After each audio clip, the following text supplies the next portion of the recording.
All right, guys, I'm going to go over the fragrances that were in the latest mystery box. I know some of you probably have already started receiving your kits. They were shipped, or the mailman or the post office picked them up all on Friday.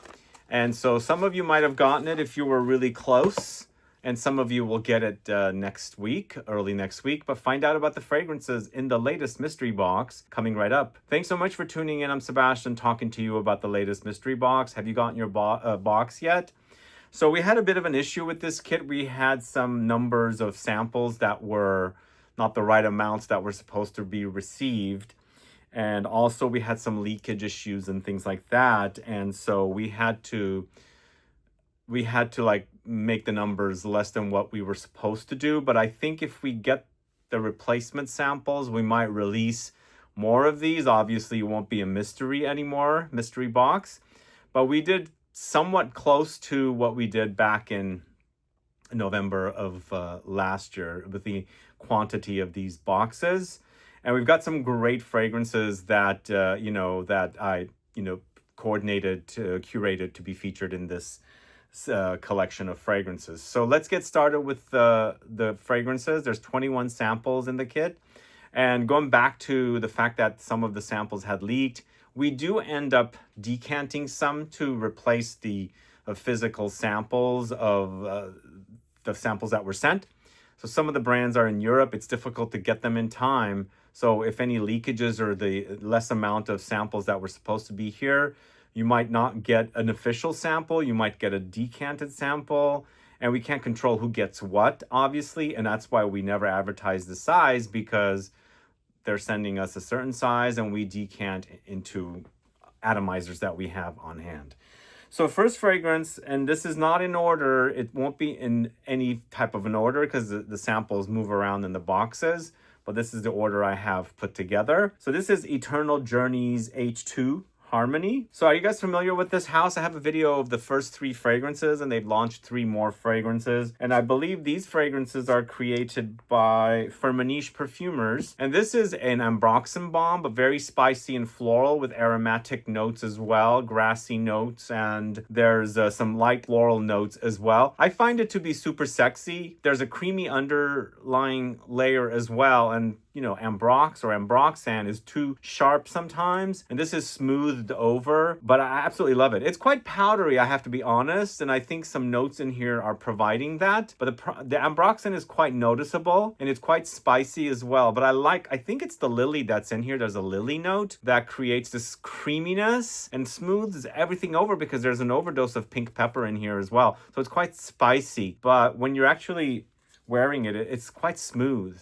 So the next fragrance, you might not have heard of this brand. This is SENSATIO Paris with Golden Pistachio. So we have a pistachio fragrance in this kit. Let me know if you're a fan of pistachio fragrances. And if you've received your kit, have you sampled this one yet? There are a few gourmands in this collection. And somebody commented recently and mentioned, I really like your taste. I agree with your taste. Like 70%, I can't remember the exact comment, but I don't like gourmands, they said. And there was a time I didn't like gourmands either. Early on in my journey, I hated vanilla. Literally despised the smell of vanilla. Even family members don't like vanilla as a fragrance to wear.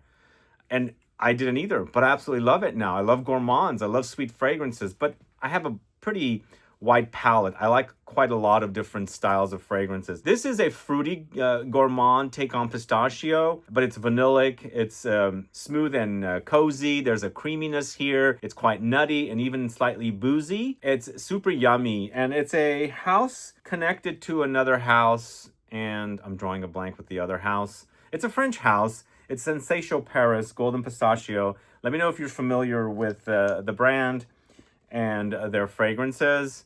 They also have a sesame seed fragrance, and I'm planning on doing a sesame video, so stay tuned for that. But we're going to an Italian house next. It's LUMI Dolce Fundamentum. It's this one right here. It comes in the most unique packaging when you get this. Unfortunately, I have to open it up, so the packaging is a bit destroyed. But when you get your bottle, it's quite cool looking the way it's packaged. This is another gourmand, but not as smooth and creamy like SENSATIO Paris's Golden Pistachio. This is quite dry. It's chocolatey, it's nutty, it's boozy. And I also get coffee from this, which I mentioned in the original video. But there are other gourmand notes in here, but it's quite dry. And I think this dryness with some notes intertwined together gives me coffee vibes. It's almost like a coffee gourmand. It's not necessarily the main thing I'm getting. I'm definitely getting chocolate, but it's also like a dusting of chocolate. It's a gourmand. It's quite yummy, actually. And this is the bottle. Check it out and let me know if you're familiar with this house. All right, this next fragrance is a fragrance created by Canton Biche. Gosh, guys, if you haven't caught my video on the latest Amouage fragrances, there's so much hate for Canton Biche. And somebody said, why are you saying Canton Biche? Well, I'm trying to say it in French because every time I pronounce his name in Quentin to French people, they correct me and do Canton, so that's why I'm doing that. But this is Bon Parfumeur's 403, Myrrh Shadow 403, and I think he did a great job here. It does remind me of some of his other creations, most importantly Vanilla Planifolia from Chloe, which I'm still trying to get a bottle of that fragrance. Have you guys sampled that one? This does remind me a little bit of the fragrance from DULCE Paris called Tonka Hysteria. Not identical because there's a greenness here, but it's typical style of not Bon Parfumeur, Canton Biche. And I think really wonderful offering with this one. It's super sexy. And I do like I do like Canton Biche's fragrances. Not everything he's created, but I like this one quite a bit. What I like about it is the sweetness, the spiciness, the resinous ambery touches, because it is, after all, myrrh, but it also has benzoin. It's a bit fizzy as well, but it's not as sweet and it's not like overly gourmand. So there's other things happening. I would call this more of an amber, a very spicy amber, and the myrrh creates a fizziness in here as well. I quite like this one. I don't know about you guys, let me know, but that's exclusively selling at Lucky Scent, and I'll have a discount code for that, I believe, very soon as well. So we've got two fragrances in this collection of samples in the latest mystery box created by Bertrand Duchaufour. This is the first one. There's also one from his new brand, L'Entropiste, but this is a Korean house, Organ Tail. So I posted about this. I discovered this brand at Essence. I posted about it and somebody said, that's a strange name, Organ. And I don't know what they're referring to, but I'm just going to assume they're referring to the perfume organ. I don't know if you guys are familiar with the perfume organ. But this is Fleur de Bonbon, created by Bertrand Duchaufour. It's a strangely addictive fragrance. There's this water fruits note. You really, really notice it up top. It's like watery and fruity, but almost like gelatinous sweet tart fruits floating in like a jelly-like water consistency. So that goes away. Then there's rice and other notes. It's a very unusually addictive fragrance. If you like fruity fragrances, you're going to like this. This is also extrait de parfum, so it's quite long-lasting. And yeah, totally. Like, it's almost like lychee. Well, there is lychee here to begin with. And they've really, really amplified the lychee fruits so strongly, you'll really notice it. Well, it's lychee fruit and water fruits together, and I find lychees to be a bit watery, a bit jelly-like. So you get that consistency here. So that's Organ Tail's Fleur de Bonbon. Let me know if you're familiar with that fragrance. Then we're going to the house of Experimental Perfume Club. This is Smell Like a King. So I just aired a video on this house. I shot a video with the owner of the brand, or the woman that started the brand. If you haven't caught that video, please go catch it. She talks about Smell Like a King in that video. And it took me time to really get acquainted with the brand and to understand it. I finally do after, visiting them. I met with them a couple times at two different Essence exhibitions last year and this year. And I made arrangements to go and do the video. So if you can learn a lot about their fragrances, go catch that. And this is an uber masculine fragrance. It's not gourmand whatsoever. It's quite spicy, green and aromatic, and very, very woody. And I think it'll appeal to guys that like more spicy fragrances. There's tobacco, there's patchouli, there's absinthe. So it has these kind of green aromatic notes. I quite like it if you are into more green aromatic fragrances. So that is Experimental Perfume Club, Smell Like a King. And remember, I mentioned in the first video announcing the drop of the mystery box, there was a fragrance that smelled like breakfast, and I said it doesn't smell like savory breakfast. So this is a brand called CLAUDIO ZUCCA, which I have a video of on the channel if you want to discover this line more. This fragrance wasn't featured in it. This is Vanilla Pancake. So yeah, it smells like pancake. It's a sweet, gooey, doughy, drippy, syrupy take on, you know, a pancake smell. So if you're into the idea of something sweet and gourmand, you should definitely check this one out. But it does have chocolate, it has sugar, there's nutty notes, there's cacao, it even has orange juice, but the pancake's doughiness is in here, but a lot of resins, there's benzoin, and there's also vanillic notes, and you get a little bit of coffee once again, but it's quite yummy. Let me know if you're familiar with CLAUDIO ZUCCA. Let me know if you like the idea of a vanilla pancake. But moving on to the next fragrance, this is a classic fragrance from a house that used to be a designer. Now they've gone their separate way. They're a classic house that I've recommended quite a bit for their fragrance patchouli. This is Reminiscence La Rem, this one right here. So this is a marine fragrance, and in that video, the drop video for the Mystery Box 7, I mentioned it does remind me of Eden Rock from Dior, and lately, it has been reminding me of it. So it's a bit minerally, it's a bit salty, and also, you know, it's definitely marine, but there's all these other notes that come in. There's floral notes and, you know, like slightly musky notes, a bit vanillic notes, but definitely a great take on a fragrance that's marine. And I was mentioning also that I have a challenging time with marine fragrances, so I'm actually starting to tolerate them. And it happens, your palate opens up. And earlier I mentioned I didn't really care for vanilla at one time. Now I'm obsessed with it. So it does happen, your palate does open up. But that Le Rem is a really, really great fragrance. Again, that was a Reminiscence, and they used to be a designer. It was a jewelry house, and they've separated now. But the next fragrance is going to the house of Acampora. At one time it was called Bruno Acampora. This is Musk Mocha. So it's their famous musk. If you're familiar with their famous musk, the musk of Acampora, they've laced it with a mocha type of a note. So it's a bit gourmand, but you can totally pick up their musk because it's very familiar smell. But in the end, there's a bit of a, you know, like a milky, chocolatey coffee thing happening here. So it takes you into a kind of a gourmand direction, all while, you know, mixing it with their famous musk fragrance. Let me know if you guys are familiar with Bruno Acampora and their fragrances. I've got a video on the channel from some time ago I shot with Dahlia. You can go catch that. I think we do talk about their famous musk in that video. But yeah, it's definitely, their musk is so different than any other musk I've tried. It's a bit on the green side. I get a greenish quality from that musk. So definitely if you're into musks, it's a musk worth trying. I'm not sure if you'd like this musk. It's a musk, but like I said, it has these green aromatic touches. All right, guys, this next one's so super yummy and delicious. This is a house that I discovered at Exxon's. It's Jupilo, and this is Sugar Rum. So yummy. It's not Sugar Leather by Nuit Nomade, but this is sugar and rum together, and it's super fantastic, super sexy on skin. It's definitely very boozy and rummy, but also vanillic and caramelly. There's spices there. There's all kinds of yummy things coming in, a little citrusy. But in the base, what I like about this one is the patchouli that's in the base. It creates a super sexy layer. Absolutely love this. So yummy.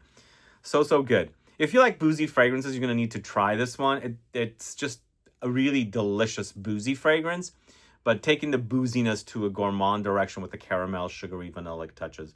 So yum. And then this next one, I did a video with her during Exxon's. This is Francesca Bianchi's The Code of Emotion. I would call this a fruity green take on a fougere, and I think she did such a great job with this one. And in that video that I shot with her, she did mention that she was training with Bertrand Duchaufour, so I guess he's in this collection 3 times, not necessarily here because Francesca eventually created this fragrance, but you might pick up some of his touches. But this is a great fougere. It's definitely very bright. It's green and fruity, and I would get like tropical type of fruits. Mango was coming up with this, but it's also very aromatic. So you've got your trademark lavender, geranium, and things like that in it as well. She did a great job with that one. I would say that fragrance doesn't have too much of the Francesca Bianchi DNA. So where is it? It's gone. It's gone missing. And it's also super super smooth and refined smelling. This next fragrance is from the house of Gleam, a sister house to Griti, and this is Silver Mineral, this one right here. I feel like the gold one and the silver one that they've launched are probably the most refined fragrances from the house, and I like them. This one does give you the idea or touches of something like Ganymede, but more in a metallic, minerally, musky direction. So the metallic touches are amplified here. It's also very ice cold. But in the background, you'll be reminded of Ganymede. It's quite there.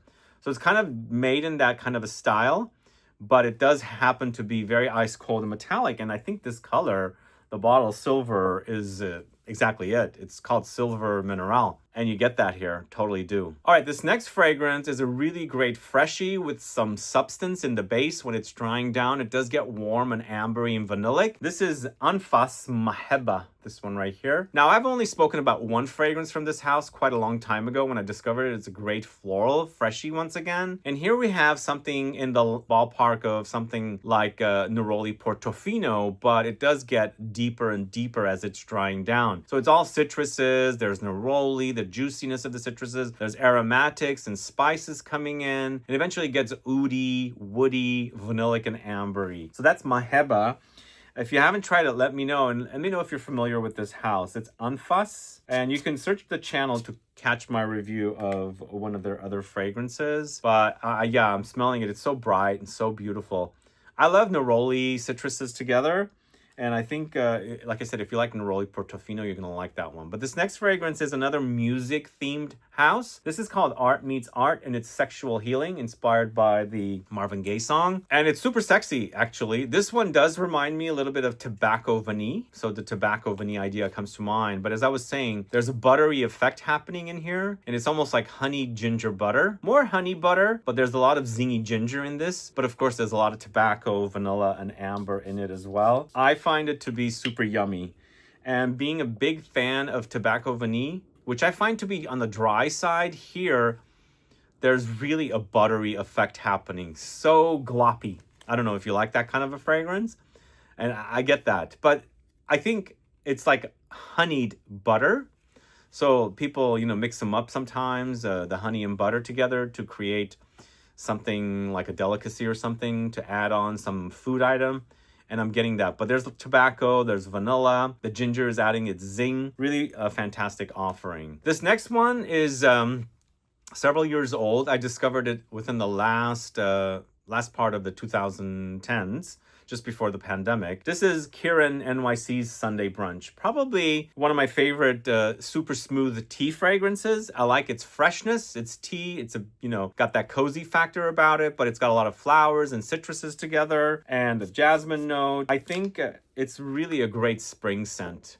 Really wonderful. It just smells like spring, flowers, freshness, coziness all together.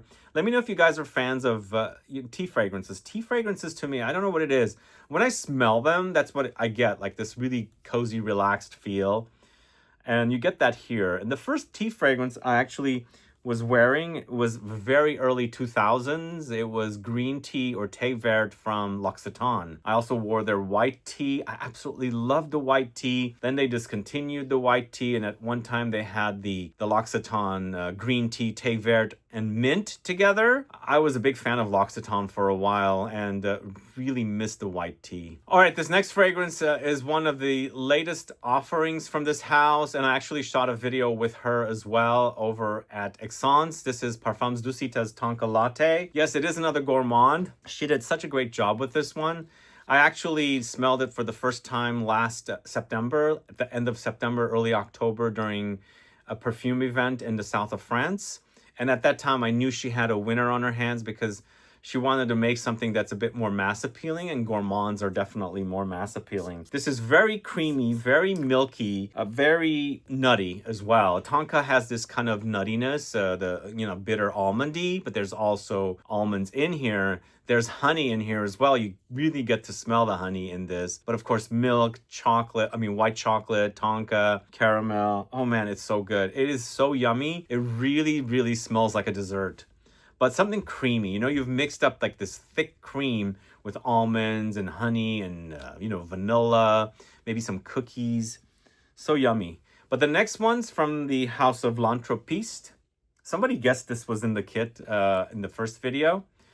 Yeah, I was giving away clues even though I mentioned in that video I'm not going to give away clues. I did give away clues on this one. This is L'Entrepiste Dorian's Spleen. This is created by Bertrand Duchaufour. And also stay tuned for my video that I shot with him going over the entire L'Entrepiste collection. But this one is probably the closest it comes to a gourmand from the L'Entrepiste collection. But in the end, it's quite dark and smoky. It's boozy. And then, of course, caramel, coffee, and chocolate comes in as well. Definitely in line with the creations of Bertrand.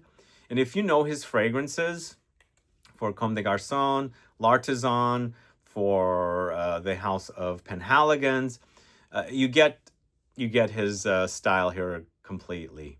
But it's not like Tonka Latte. It's not that kind of a gourmand. In fact, I wouldn't really call this a gourmand. It has gourmand notes, but it's much darker. It's much smokier. There's ash in here and amber. So you get these gourmand notes that are kind of playing around with the much more important notes like the amber and the vanilla and the whiskey note. And then we've got a fragrance from the house of JUS called Sexy Crush. I mentioned in the video I did for the announcement or the drop of the last, this kit. And I mentioned how super smooth this is. This is a rose oud combo fragrance that has a very creamy effect happening. In the end, it's rose and oud. There's vanilla, there's labdanum, and spices. And I wore this just before I shot the video, the first video to announce the kit. And it was wearing so super smooth on me, super sexy. And I like the idea of sweetening up rose and oud together and creating a more creamy, smooth effect with, you know, with oud, obviously, and the rose. So it creates a bit of a gourmand layer here, and I find it to be ambery and spicy. The oud is so easy to, you know, appreciate because it's not your funky animalic. It's very, very Western oud. All right, we've got 3 fragrances left, and this fragrance, actually, the brand I shot a video with during Essence, not inside Essence, but during Essence. This is Mabel Orama, and it is Phoenix Flame, this one right here. So we have samples of Phoenix Flame in our kit, and it's a very fiery, very spicy, warm and, you know, ambery experience here. It also has oud. There's frankincense and myrrh here, so it acts ambery. There's a peppery spiciness here. There's a note of sumac. If you haven't caught that video with Mabel, you go check that video out and you'll learn what sumac is. It's a Middle Eastern spice, mostly coming from Lebanon.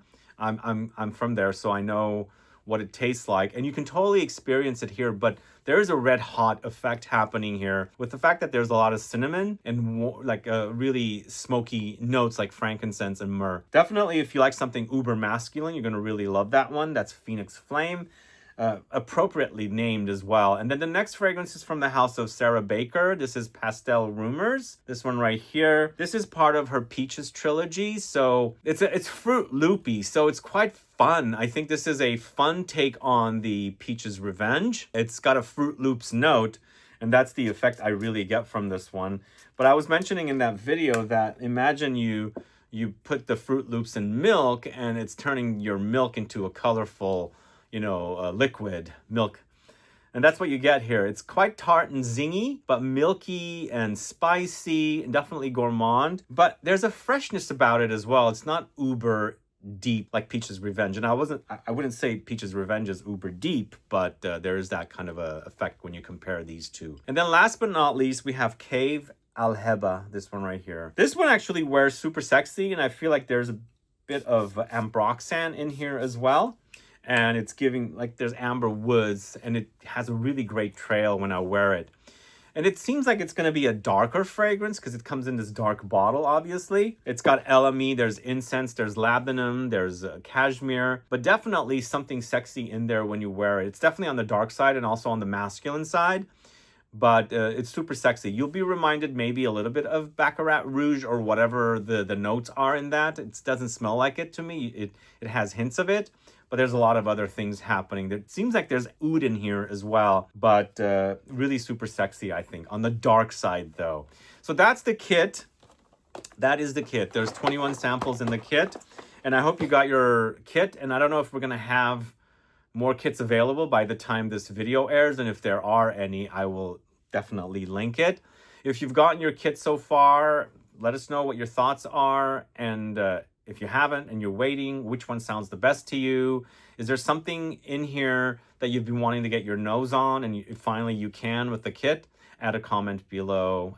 And guys, thanks so much for watching today's video. I just want to say also there are a few kits of number 14 and 13 left. You can get those as well if you haven't gotten yours. And also we have some leftover individual, you know, samples or decants that are in the regular kits available selling. There's some great ones. There's ones that sell quite a bit, like Imperial Peacock from the house of Alexander J. That one keeps selling, and we have plenty left of that one. So it's a very expensive fragrance itself, and I think the samples have been getting sold. But check out the store and see what you can find. Anyway, thanks so much for watching today's video, and appreciate you guys buying a kit if you did, and you are liking any of them. Please definitely add a comment. Otherwise, please like this video, please share it, follow me on Instagram and Facebook, and I'll be back with more videos very soon. Have a good one. Bye-bye.